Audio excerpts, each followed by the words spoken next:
ராம் இயக்கத்துல வெளியே இருக்கிற பறந்து போ படத்தோட திரை விமர்சனத்தை இன்னைக்கு பார்க்க போறோம். வாங்க வீடியோக்குள்ள போலாம். பறந்து போ.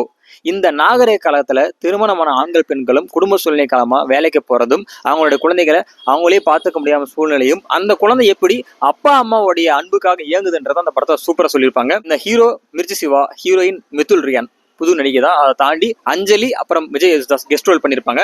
இந்த படம் முழுக்க முழுக்க அப்பா அம்மா ஒரு பையன் அவங்களுடைய பாசப்போராட்டத்தை தான் அந்த படத்துல சொல்ல வராங்க. மிர்ச்சி சிவா அவர்கள் ஒரு பேங்க் லோன் இஎம்ஐ மூலயமா பைக் வாங்கிடுவாரு. அந்த பைக் லோன் ஒழுங்கா சரியா கட்ட மாட்டாரு.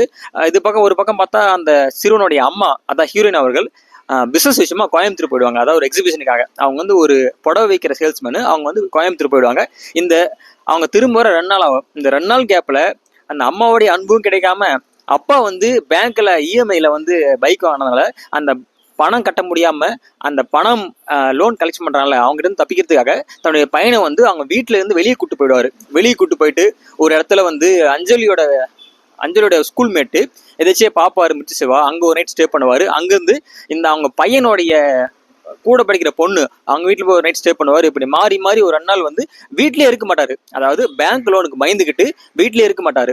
ஆனா அவரோட சொந்த வீடு வந்து பையனுக்கு சுத்தமா பிடிக்காது. ஏன்னா அங்க ஒரு சிட்டி, சென்னை சிட்டி, ஃபுல்லா வீட்டு லாக் பண்ணிட்டு அவங்க அப்பா அம்மா வெளியில வேலைக்கு போயிடுவாங்க. அந்த சின்ன பையன் ரொம்ப தனியா இருப்பான். அதனால சொந்த வீட்டையே அவன் இருப்பான். ஆனா இந்த 2 days gap Mirchi Shiva EMI லோனுக்கு பயந்துகிட்டு பையனை கூட்டு வெளியே போயிடுவாரு இல்லையா, அந்த 2 டேஸ் கேப்ல அந்த மிர்ச்சி சிவாவுடைய பழைய ஸ்கூல்மேட் அஞ்சலி அவங்க வீட்டில் போய் ஒரு நாள் ஸ்டே பண்ணுவாங்க. அப்புறம் அந்த பையனுடைய ஸ்கூல்மேட் இருக்க பொண்ணு அங்கே போய் ஒரு நாள் ஸ்டே பண்ணுவாங்க. அந்த வீடு தான் விஜய் யேசுதாஸ் வீடு. இப்படி மாறி மாறி ஸ்டே பண்ணும்போது இந்த சென்னையில இருந்து, அதாவது அடைஞ்சு கிடந்த வீட்டுல இருந்து வெளியே போகும்போது அந்த பையனுக்கு வந்து ரொம்ப ஆசை அதிகமாயிடுது. இதுதான் உண்மையான உலகம், இங்கதான் அன்பு எல்லாமே இருக்கு, நம்ம இருந்ததெல்லாம் வெறும் குடன்னு சொல்லி ரொம்ப ஃபீல் பண்ணுவான். ஒரு கட்டத்துக்கு மேல 2 டேஸ் கழிச்சு அவங்க அம்மா கோயம்புத்தூர்ல இருந்து எக்ஸிபிஷன் முடிச்சுட்டு சென்னை வருவாங்க.